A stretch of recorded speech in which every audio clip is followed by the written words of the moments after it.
Okay, well, thanks everybody. Sorry for the bummer to start the morning. I'd like to introduce my two co-hosts. I have actually three, my apologies. I have Antonio Garcia, I have Tom Vasella from Regions 3 and 6, and I have Leonard Moreno who are going to assist me in this first session this morning. So thanks so much for joining us. Feel free to, if you have questions, type those questions into the chat. Antonio will be keeping an eye on that for me, and we'll take some pauses as we go through the next half hour or so to make sure that we get this all taken care of and answer your questions best you can. All right. So the first part we're going to talk a little bit about, it's impacting us all this year, certainly is the virtual chapter. And while many of us are new to virtual learning and instruction, I'm fortunate today to have with me Leonard Moreno, Mr. Leonard Moreno, who will share a little bit about his background experience, but he's been teaching virtually for the past 10 years with his students. And when we flipped over to this back in March, he reached out and has been supporting us and assisting us with that. So Leonard, if you would do the honors and share some information with the team, we appreciate it. I appreciate that, Mr. Mitchell. Good morning, everyone. I don't know about being fortunate to have me, but I do appreciate being here. As Mr. Mitchell stated, I actually work at or teach at a virtual school, and I've been doing it for about 7 years, but we've had our virtual school at our district for almost 10 years. Good morning. My name is Leonard Moreno. I'm a CTE computer science and IT teacher for the Antelope Valley Union High School District. And like I was mentioning, we do have an online school that's been around for 10 years. So these last 7 years, after leaving the traditional classroom after 15 years, lots to learn about how to do things online. It's one thing that I've been trying to, help with others and push, and now it seems everybody is doing it now, and we all face challenges, but you're probably finding out that there's lots of good things and lots of course, complications that come from online. So by far, I'm not an expert in anything. I can just kind of give you my best practices and things that have worked out for me, and I want to offer everybody the extension of being able to talk with you or speak with you even after the meeting if you want to know more about what we do or how we do it. As I mentioned before, I'm a CTE teacher for computer science and IT. So the reason I say that because it allows me to do my online classes and my online Skills USA chapter much easier than some other CTE industries. So that's the first thing off the bat, that it does work for me because inherently computers, we're online anyways at one point or another. So the first thing would be, a lot of us advisors will probably consider, obviously this year we're going to be doing virtual chapters, and then after that, maybe you'll use that virtual chapter to move forward. And I wanted to kind of give some tips on that. The problems we've always had, whether it being a teacher or an advisor, is that engagement, right? How do we get kids interested, to take it serious, to participate? That's always been an issue, 7 years down the road, and, I can't get everyone on board, but, I've learned that a couple of things. I've learned that with students, if I get them to be more involved with what we're doing and ensuring that they're the ones putting out the information, hosting the meetings online, and pushing the students, they participate more. Another thing I've noticed, that if I'm kind of at their level of being able to meet them for their timeline. So one thing that's worked for me was my online chapter for Skills USA is being able to host my meetings later on in the evening. Usually when I was in a traditional classroom, that would be after school. And now that's much more of an issue. But, you know, I would say to you that kind of listen to what the students' timeline is. I usually do my meetings late, somewhere around 6, sometimes 8, because students throughout the whole day, they're doing other things, right? And we don't want to scare them off by giving them another meeting. So that's one thing I have noticed, that, you know, doing late meetings with the students works very well with their schedule, and therefore they often participate more. Also, using tools that they're comfortable using rather than the school tools is something I'm also finding out increases their participation. So while we're all using Zoom and Google Meet, you know, do what it takes to do those meetings, whether it's on, you know, using a group text, using the Remind app. I mentioned in the last session last week that I use a tool called Discord, which is not an approved school tool, but it's something that I use. Works very well with students, especially the type of students I have. We do a lot of group sessions concurrently, and it's a tool that allows me to do that. The point is, I use the tools that they are comfortable or are willing to use. So I leverage that in turn for Skills USA. And that goes along for even, you know, teaching online, is try to use the tools that they are comfortable and willing to use rather than the ones we're kind of pushing on them. If you're not a Google school, your district is not a Google school, meaning you're using the Google apps, it's something I do also recommend. I'm pretty sure by now everybody has access to that, but to do a virtual chapter in Skills USA, you know, you need universal tools that everybody can use to create things, you know, paperwork and all that.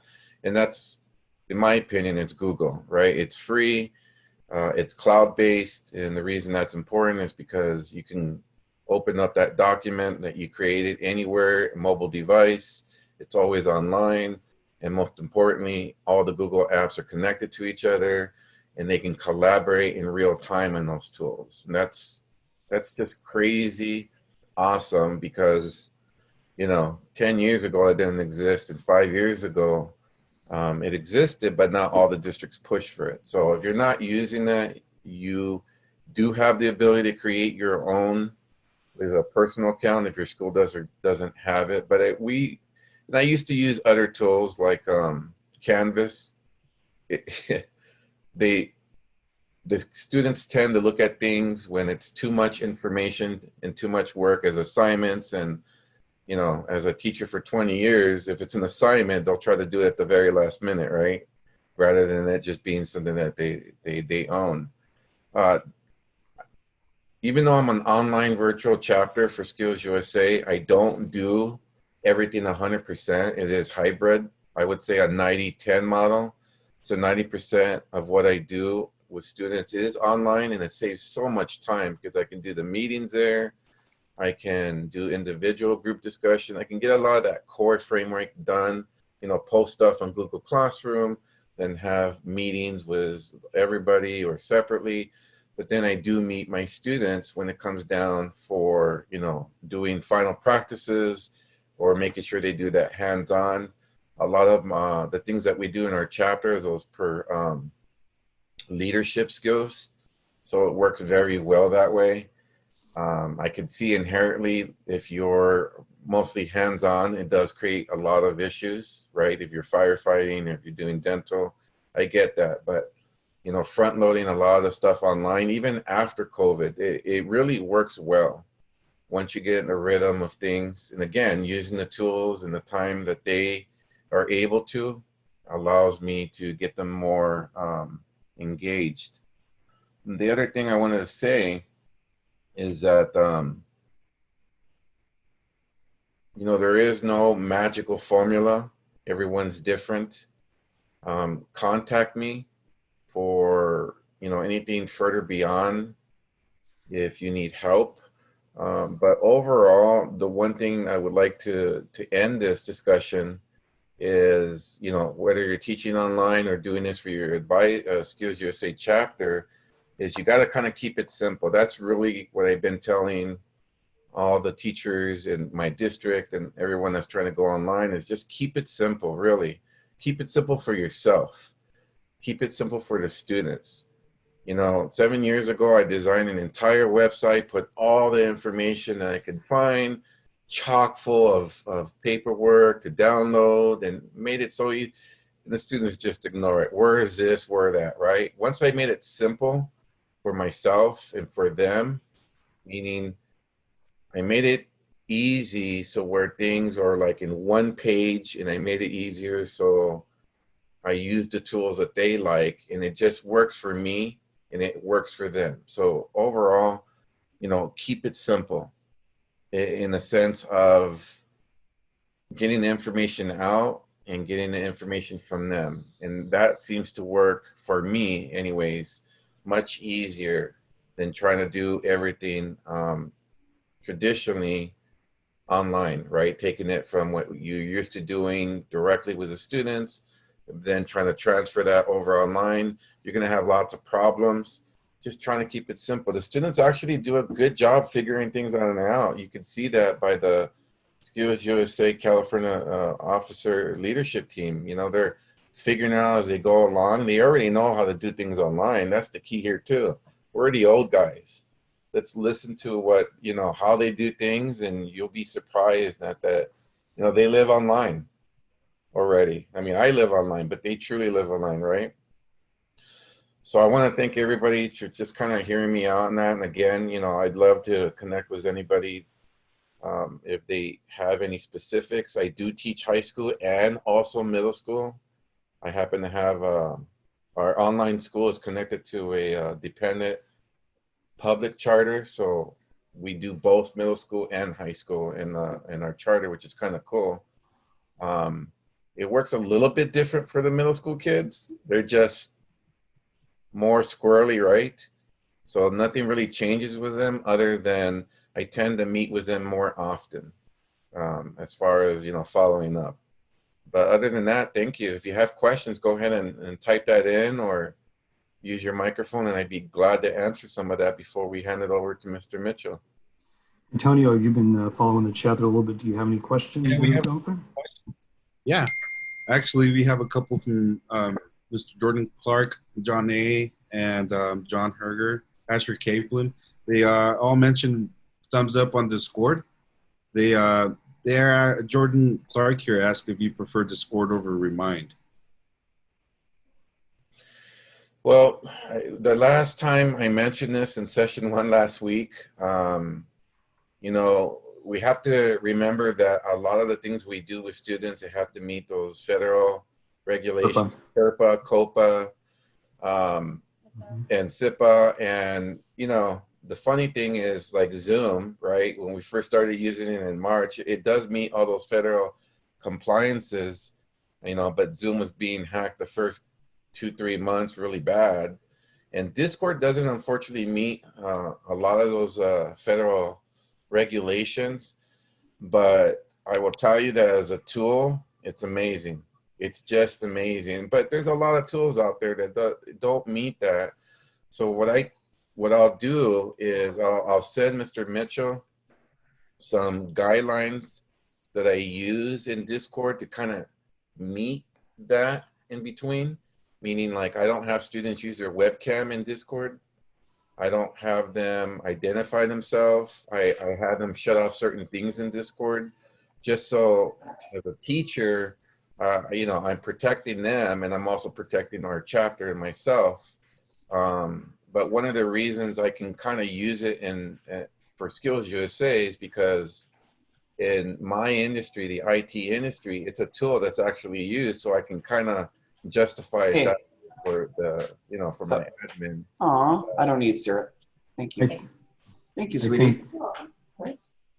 I think one of the concerns we all have, certainly with this world of virtual connectivity, we know students do all sorts of at-risk behaviors when they're online. That's a given. They use a lot of social media connections where there aren't a lot of guidelines and regulations, and certainly Discord and certainly Connect. Those are all great ways of getting to places. The challenge is many of those systems require a phone number and or a personal email address. And in doing so, that's where it starts to get a little bit touchy with the school systems.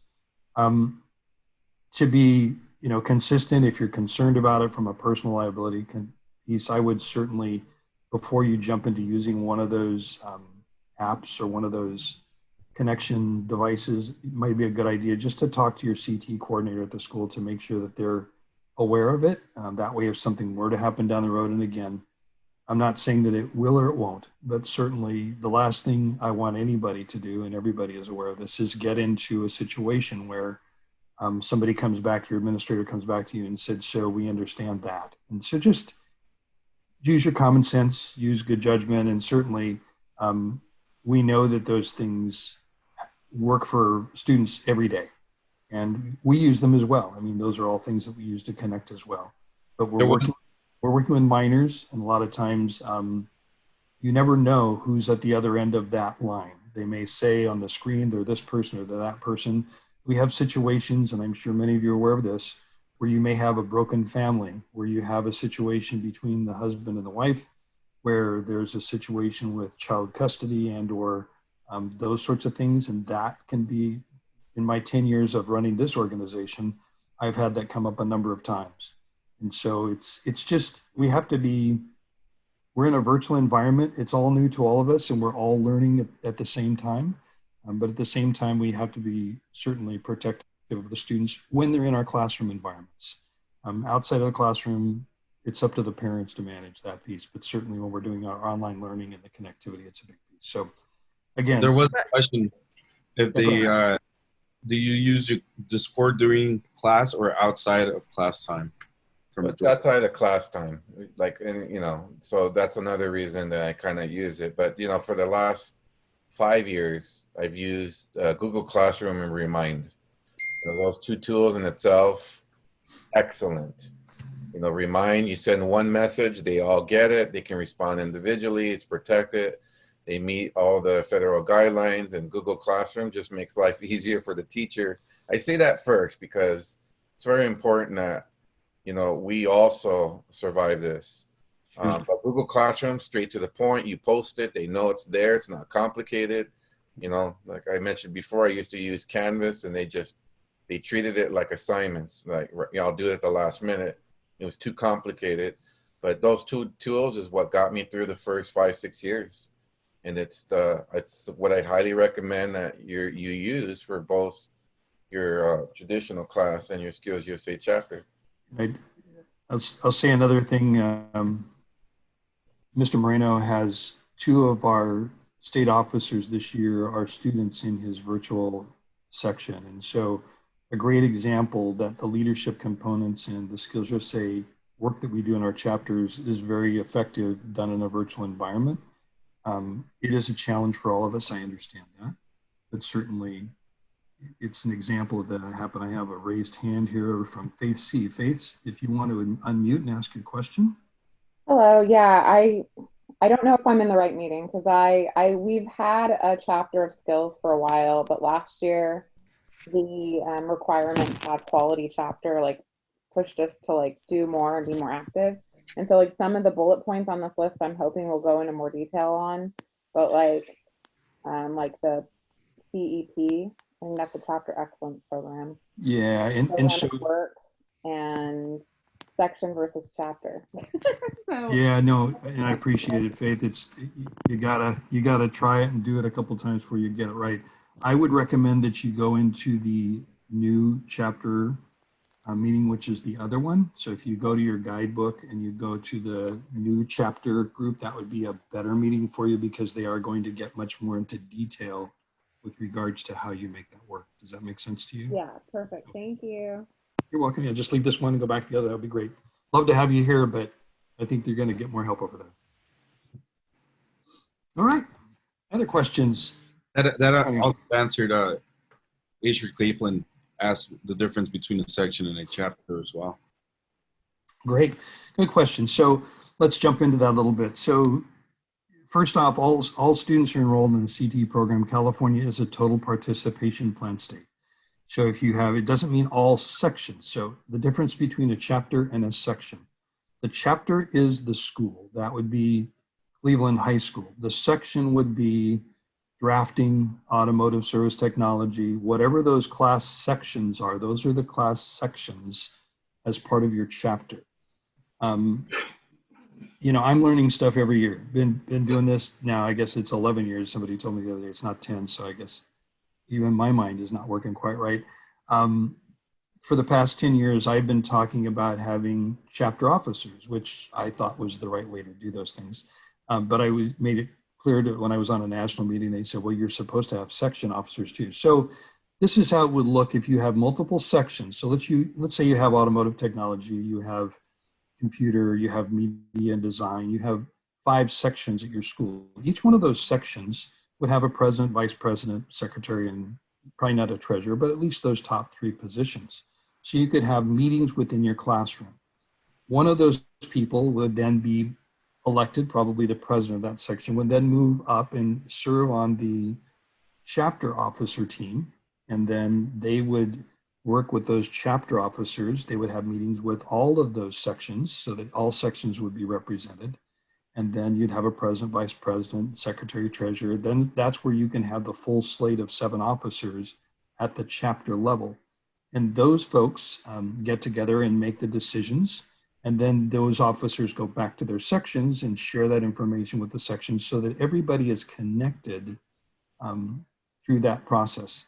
The cool part about being virtual is we can do those meetings much better. I mean, you could essentially have all of your sections meet at the same time. It's not like we have separate classroom and the bell rings every 52 minutes or 57 minutes, or if you're on block schedules every hour and a half, 2 hours, whatever that is. You could effectively have entire chapter meetings more frequently. That's something that you choose to do. But again, remember, this is a student-led organization, and we want those officers to be the leaders in that. The teacher should be the facilitator, and that's an important thing too we're going to talk about in a minute. So again, that's the difference in sections and chapters. And so you may have multiple sections. Now I know in looking through the system, which I do quite often, I know that some schools have the same advisor listed for all 5 sections in a chapter. What you do locally, because we're a local control state, you can do locally. If you want to have one person be the advisor for all the students, that's not a problem. I think the only issue that arises as we move into competitions and that sort of thing is that the instruction that takes place in the class, the advisor of that class really is the teacher of that class. And so each teacher would be an advisor, and that's what we like to see in the sections listed.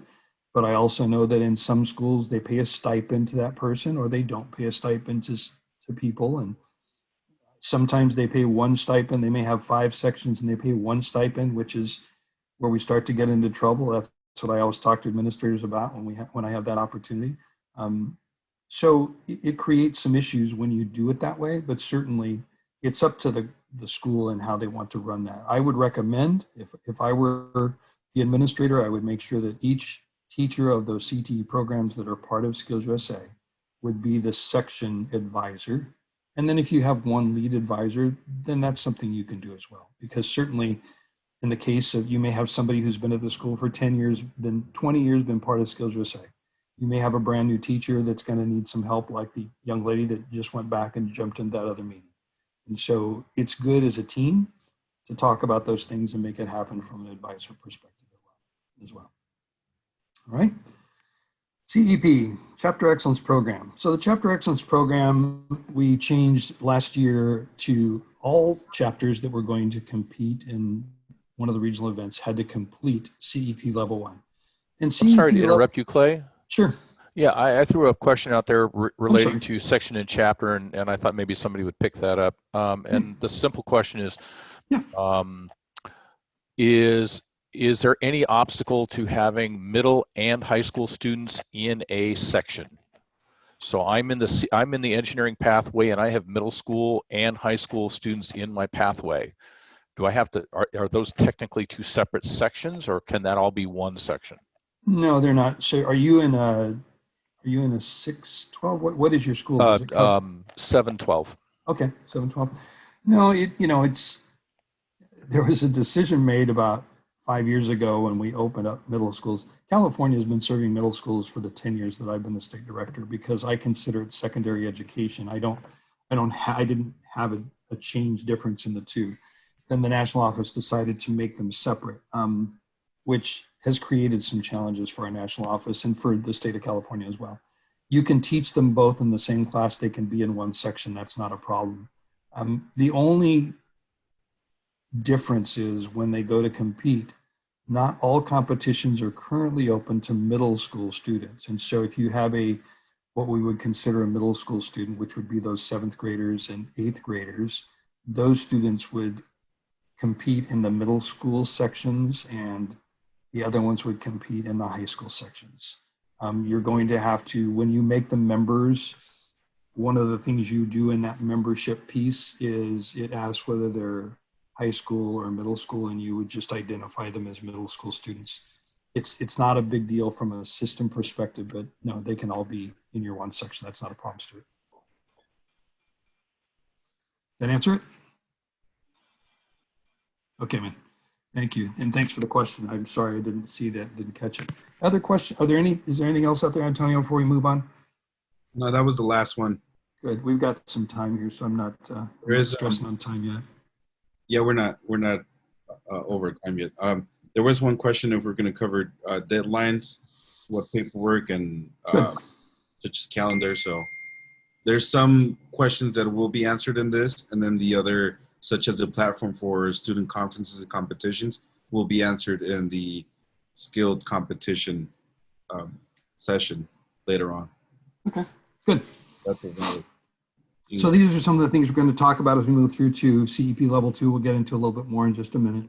The program of work has been redesigned. For those of you that have been around a long time, you're used to having 7 elements in the program of work. This year there's 6, and those make more sense. For example, they were redesigned to meet business and industry standards. We used to have a section that was called Ways and Means, and if you walked into any company and say, I'd like to speak to the head of the Ways and Means department, they would probably look at you a little odd. And so recognizing that after many, many years in this traditional organization that we have, the national office changed that. And now it's the financial management element of our program of work. And the program of work is really the roadmap that helps you plan and implement your chapter activities. And so when people are freaking out about what am I supposed to do, how do I do it, we really refer you to that program of work that has those 6 elements.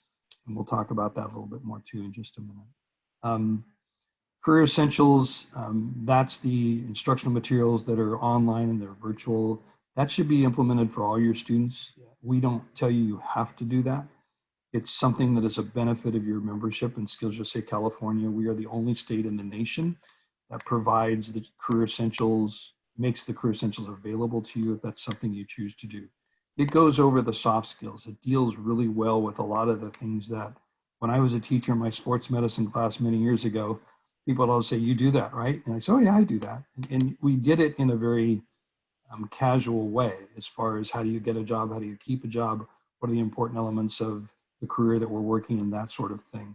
But the Career Essentials do a really good job of engaging the students. It's a tool that allows you to follow their progress. You can see if they're in it, if they're not doing it. You can see how many minutes they've been online working on things. It gives you some virtual tools that are pretty nice. And that is part of one of the things that comes to you as being a member of this organization. So if you haven't done it, we have a lot of resources online, from the hotline to people that if you need it, you can send us a note. We'll make sure we connect with you and get you some online training, talk to you about how to make that work, because it's the first couple of times you go through it, kind of like your learning management systems at your schools. It was probably a little bit of a challenge for you, or maybe not. Maybe you went right through that stuff. I probably would struggle with it. It took me a few times to figure it out. But the Career Essentials are available for all students.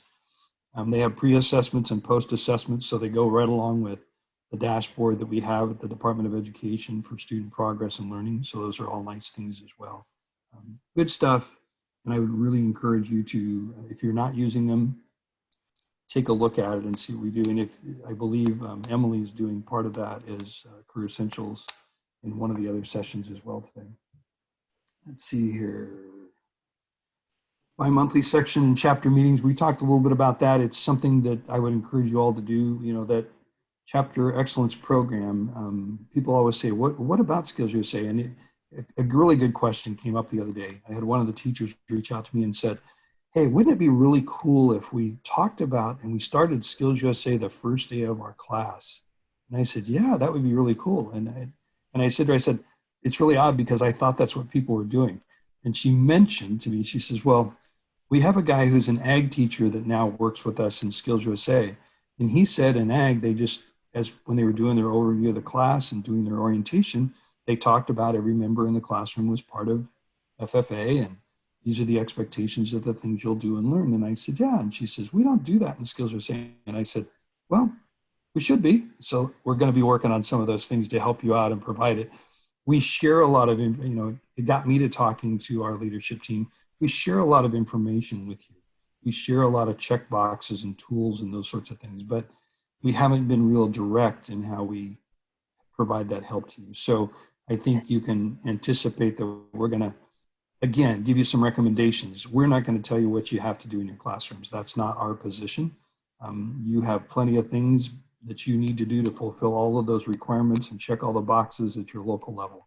But certainly, we want to provide you with tools that are going to make it successful for you to implement Skills USA. It's not just about contests. It's not just about chapter meetings and those sorts of things. It's a whole program. So been going on, working at that for about 7 years. We'll keep trying. But certainly bi-monthly section and chapter meetings are important.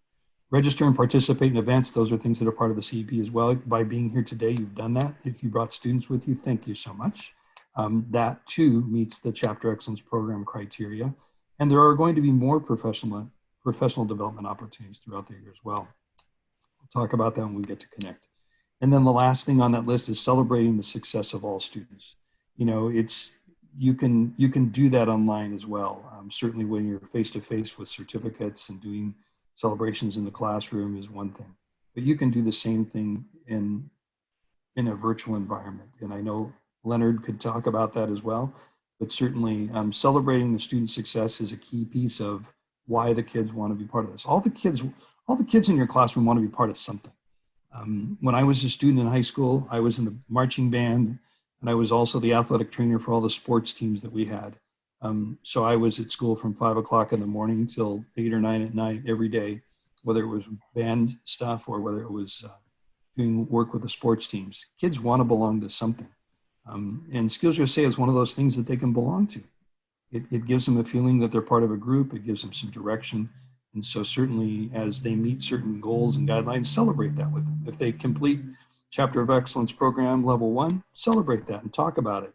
Share that with your principal, so that they can do some things. Talk to the school board about it. Those are important things for students so that they get recognition, and your program does as well. I see the chat blinking there, Antonio. We have another question? We have a couple actually.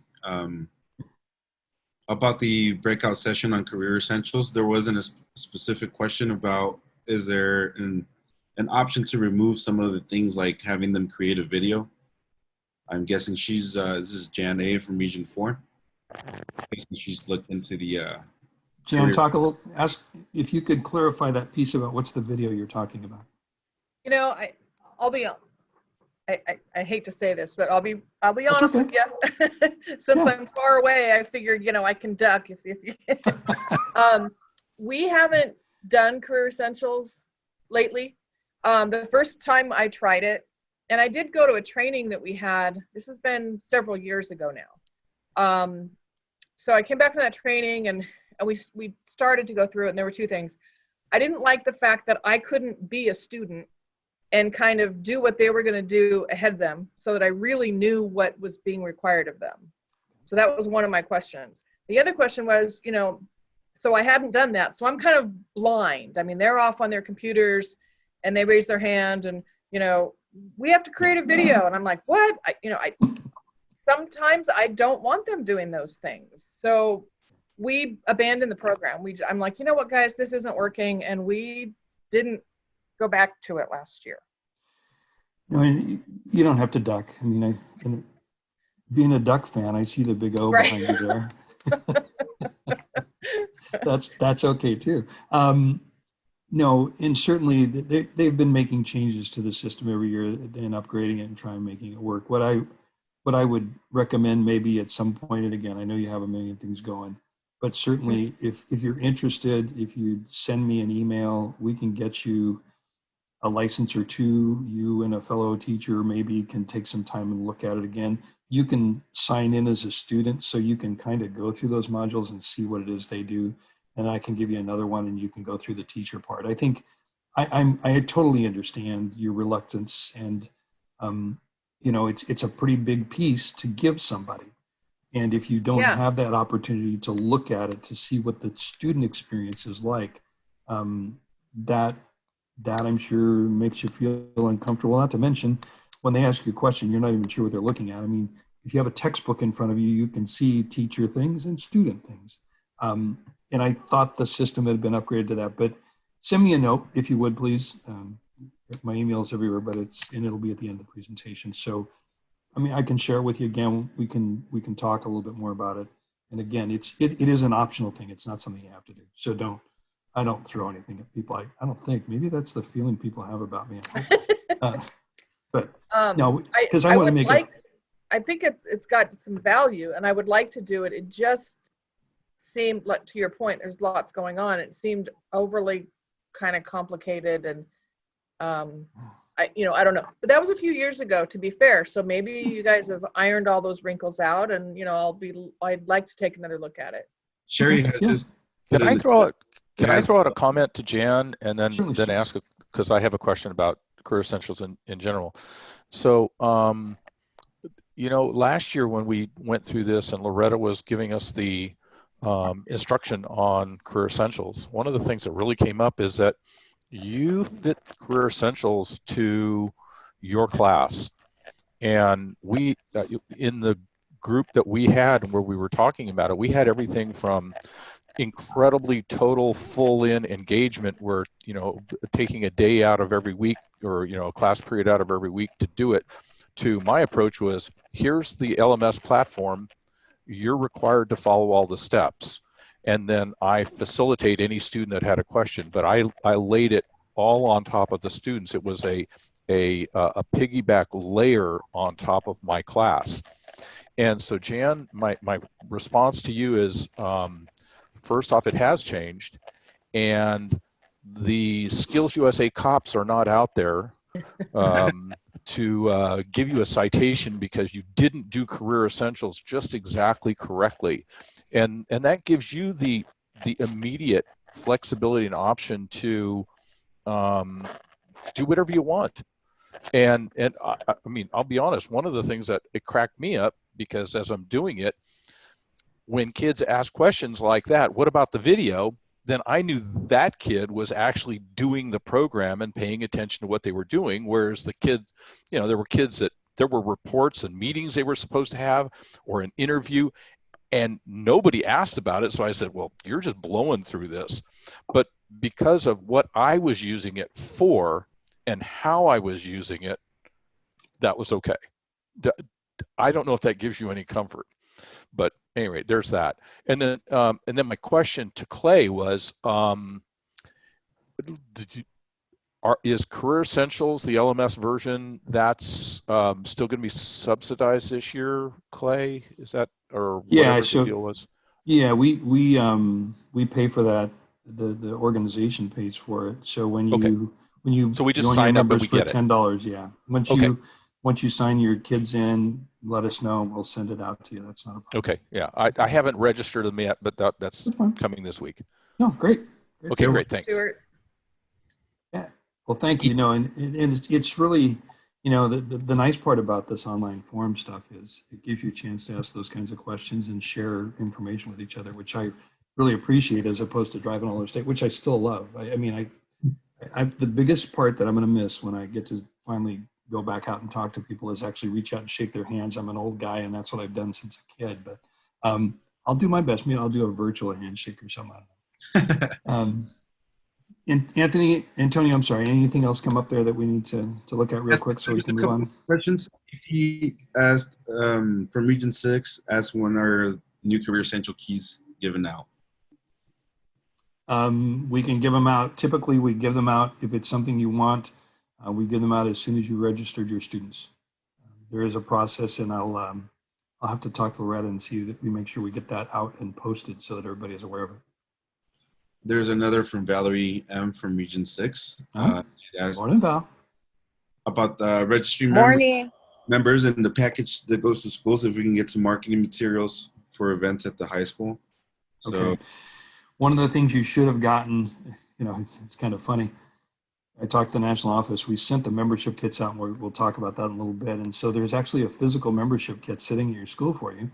Some of you have probably been to your schools. Many of you may have not been to your schools because that's the situation we're in right now. But they put all of the membership kit materials online.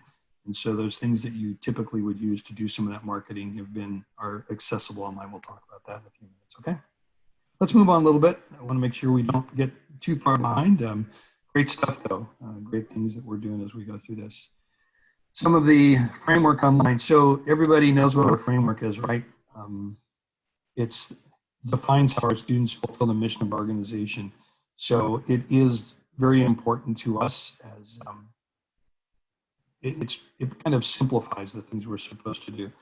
What are the three elements? Anybody know what the three elements of the framework are? There's two of them right there on the screen. The personal skills, the workplace skills, and the technical skills grounded in academics. And so not going to bore you to death with every single one of these, but I think it's important to know them.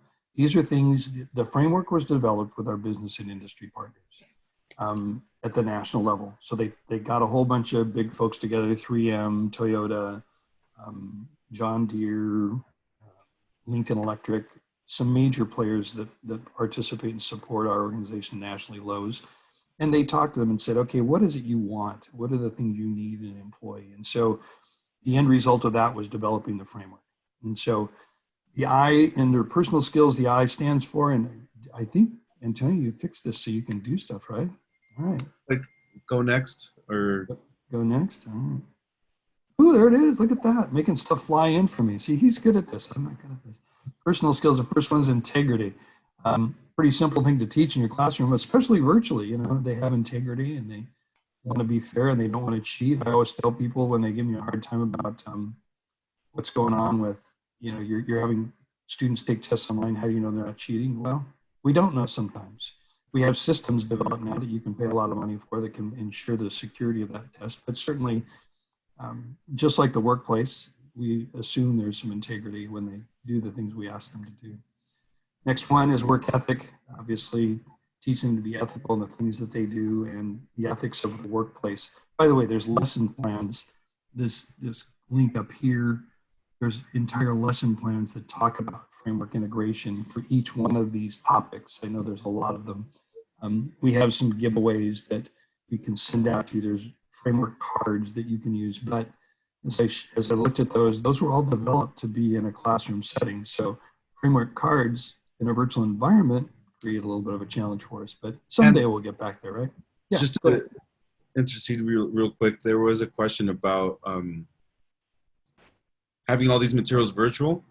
So there's a couple of resources that you can get, really high quality graphics for your Google Classrooms, and if you guys want to include in your assignments, and then you can find them in our website, skillsusaCaliforniaCA.org, and there's a file share section under resources, and we also link a lot of the framework resources from the national website. So there are virtual membership kits where you can find brochures and lots of good online resources.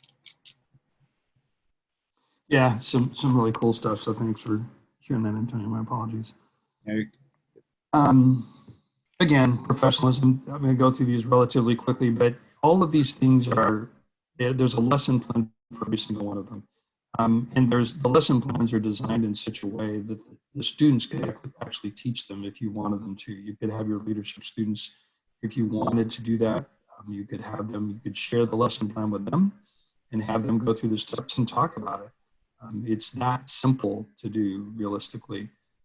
And it gives the kids a chance to lead the class, and sometimes they get excited about those things. But just a lot of things.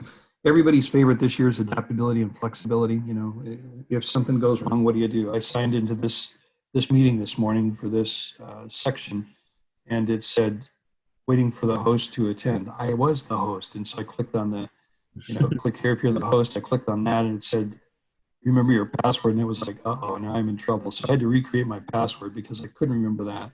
Imagine that. But just learning to be adaptable and flexible. Certainly, we're in a world of adaptability and flexibility at the current time. So, in that question, Clay, there's also another that ties in. Anthony G from Region 3 asked that it has a shutdown of all in-person community outreach. So how do we meet that criteria in the Career Essentials? community outreach can still take place in a virtual environment. You can have them reach out to business and industry people. If you have a list, that's great. You can have them do research. If you're in an engineering class, you could have them do some research and find some engineering firms locally. Have them do some outreach and talk to those individuals. Ask if there's anything that they could do from a community service perspective. We have some community service activities that are going to be available throughout the year. Not the same as you would do in the past. Obviously, we're not going to go out face to face and do those sorts of things, but it's being creative. I think sometimes that if you talk about what a community service activity looks like, students will come up with some ideas that may surprise you. Sherry shared a good example of that. She said her high school team is teaching a programming lesson to elementary kids virtually. Yeah. So great opportunity. I mean, and so again, out of our students come some of the best lessons and ideas that we may have. So good stuff that we can wrap in and put in our lessons on a regular basis. But stop with communication for a second here. We asked our national officers, which is the highest level of officer in the Skills USA organization, to rank the things that they, after they were done with their year of service, tell us the things you wish you knew more about. And the number one thing out of the last 5 years from all those national officers were they wish they knew more about communication.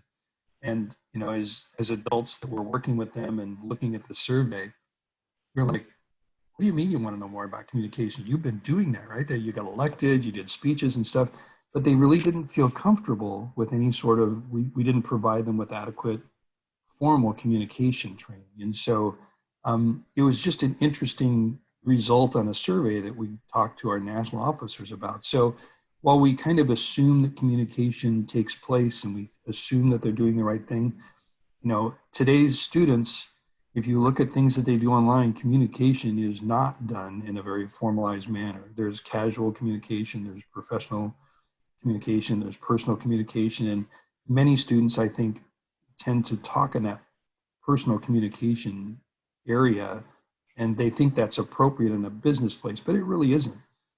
I could share with you all the things going on in my life right now, but that wouldn't really be appropriate for this meeting or this environment. So helping people understand, students especially, the proper way to communicate so that they don't lose a job, so that they don't make a comment during an interview that might exclude them from that opportunity. Helping them make good decisions, whether it's doing it through a career choice or whatever that may be. Decision making is something that sometimes we take for granted with today's youth.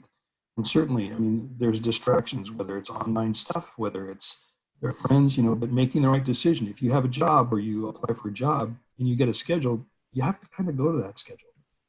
There's those sorts of things. And if not, talk to your boss. I lived that with my children as they were growing up from high school to adulthood and making those decisions. It's a difficult thing. They want freedom, and then you give them freedom, and it's like, what do we do now? So certainly decision-making is important. Teamwork, you can do teamwork online. It's like, how do we get them together? You do with Zoom meetings just like this. They can work together in teams, and I'm sure you're all incorporating that into your classroom work already. But talk about the value of teamwork. What happens if your leader isn't there that day and you still have to do that project, whether it's in construction or computer program, whatever it is? The value of teamwork is important. Multicultural sensitivity and awareness, I believe, is the next word there. Oh, I'm sorry, adaptability. Big stuff right now. Awareness is another piece that we deal with.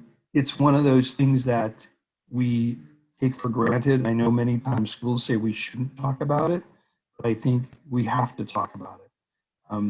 If we leave it to individuals, many times it's what gets us into trouble. But certainly use your approved curriculum and the materials you have at the school, because I've heard of teachers obviously getting in trouble when they focus on this and they use their own opinions as opposed to some of the materials that may be written. And opinions are good, but certainly it's an area where you're going to get into challenge. This topic is going to be a very difficult topic in many times, because the students in your classrooms do come from different cultures. They come from households that have different rules, different values. And so certainly it's going to bring up some very sensitive and sometimes inflammatory topics. And so the Skills USA organization has some materials. We've just brought NAPE on board, National Alliance for Partnership and Equity, to work with our national organization, because we realized and recognized that we were not doing a good job. We had national officers. When our CEO made a comment earlier this year about we stand for the things and the values of others, we had national officers and individuals provide feedback saying, wasn't my experience. And so we recognized, as an organization, we need to do a better job. So certainly we're working on that.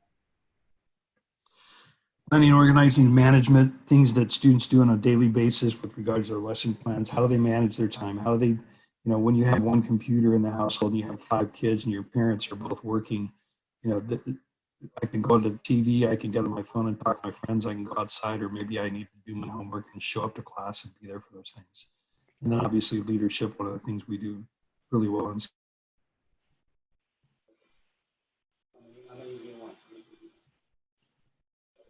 I think Clay may have fallen out due to internet issues. Skills USA. You there? Yeah, you cut it out a little bit. Okay, my apologies. I will not move my head. No, must have been your internet bandwidth. Oh, it just told me my internet's unstable. I never feel good when the computer tells me that I'm unstable, but apparently it happens. And then the last area is the technical skills grounded in academics. Again, if you don't do anything else from an instructional standpoint with regards to Skills USA in your classroom, if you work on the elements of the framework, you're going to do a lot of the same things that the Career Essentials do. Those two are aligned. Every one of our instructional pieces is aligned to the elements of the framework. And so maybe one of the things you do at the end of each day or at the end of each week is you talk about what they learned and you reflect back on elements of the framework and how those elements were supported, or the things you did in class supported those different elements of the framework, and let the students tell you how it happened. I think that's one of the best ways of doing it too, is let them share what they think about that and how it worked for them. Let's see. Oh, they're going to fly in. Good job. They weren't flying in earlier this morning when I looked at them. I'm telling you, so you've been working hard. Computer technology and literacy, we all say, by now, everybody was going to start with computers when they were in elementary school. So by the time they got to high school, they were going to be perfect, right? Not so much. They're very good when they want to use technology to do something, but when it's something that comes to your classwork or a job, sometimes they're not quite as in tune as they should be. Job-specific skills, everybody does. You talk about the job, all aspects of the industry, certainly when you deal with things that are part of the Perkins Act. Safety and health, which is a huge part today, obviously. If they're essential workers, which many of the careers we work with in Skills USA are putting them in an essential worker field, there's the safety and health components to that. And it wouldn't be a bad idea to have the students do some research with business and industry and see what adaptations they've had to make as a result of the new COVID and coronavirus restrictions that are placed upon them. Again, give them the opportunity. Let them use their computer and technology literacy skills and do that work. Obviously, it's something that they should do. Service orientation. It's not just about a paycheck. It's about giving back to the community. It's about providing a service and making them feel that they're part of that job and part of their communities. That's what Skills USA is about. So, and then professional development. So I'm going to click on this next link, and if I lose you, I will come back to you. But certainly, we have a new thing called Connect, Skills USA Connect. If you are not part of that, I would encourage you to join. I'm going to go there now so you can kind of take a look at it, and we'll do a quick preview of things on Connect. Did the screen change for you, Antonio, or is it the same? You're good. Okay, good. Just want to Yeah. make sure. So this is the Connect dashboard. This is my dashboard. You can see my name. My little picture should be up there. But these are professional development opportunities for teachers. I have to move you guys over to another side of the screen so I can make the screen work for me. And as you can see, there's going to be lots of things coming up. So there's a schedule of events that are being provided by the national office, professional development videos on different topics that are going to be put there. Connect was not supposed to open until next year, but they felt because we were in a virtual environment, we probably needed to pick that up a little bit and do it sooner than later.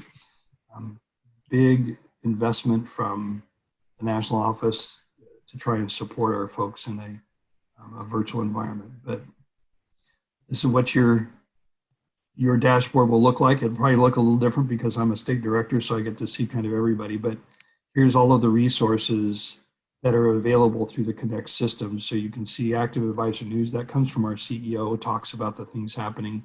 There's a Career Essentials Hub where you can ask questions and do things as an advisor. Chapter Brand Center, if you're doing things for your chapter and you want to put your chapter name, Skills USA, Redwood High School, you can develop that brand here. You don't have to go and have it done professionally. It meets all of our branding standards. The Chapter Excellence Program work is all in here. There's an officer election toolkit if you don't know how to elect officers. And again, let the students play with this stuff too. Share it with them. There's a customer care team that's available, not all the time. It's not a 24-hour day service, but certainly works from 7 o'clock in the morning till about 4 in the afternoon, and then 2, and they're on the East Coast, so obviously that doesn't fit into your day sometimes, unless you want to get up at 4 in the morning. But certainly on Tuesdays and Thursdays, they're available till 4:30 in the afternoon, our time, so that gives you a chance after school to make it work. Framework integration, membership resources, anything you want here is they have things that'll help you learn about it. This is the program of work.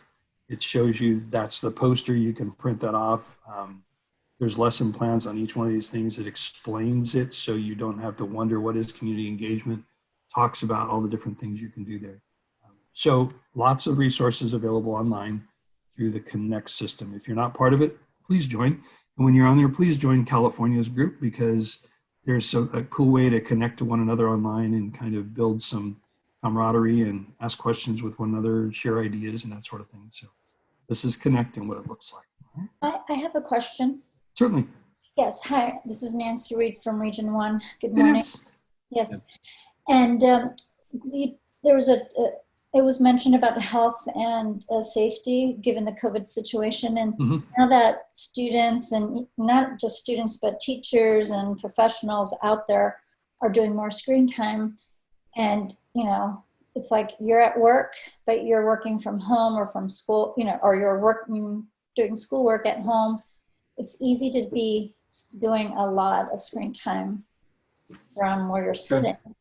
And there's some health concerns, too much screen time, not only for academics. What about playtime? What about balance? Does this Connect share advice about how to deal with that? Because it's not only students, but I know I have friends who are in business who are like, oh my gosh, I'm working from home like 12 hours. I need balance. I need to get out. But with COVID, it's like you can't really go out much because, it's not safe or there's fires. You can't, is there any advice from people here in this conference or in Connect or through Skills USA that can give advice to the advisors, to the students, to the parents, to the community members? I don't know if there's specific elements of that on Connect, but certainly that advisor forum piece would be a really good place to start and ask those questions because I know the national staff monitors that as well.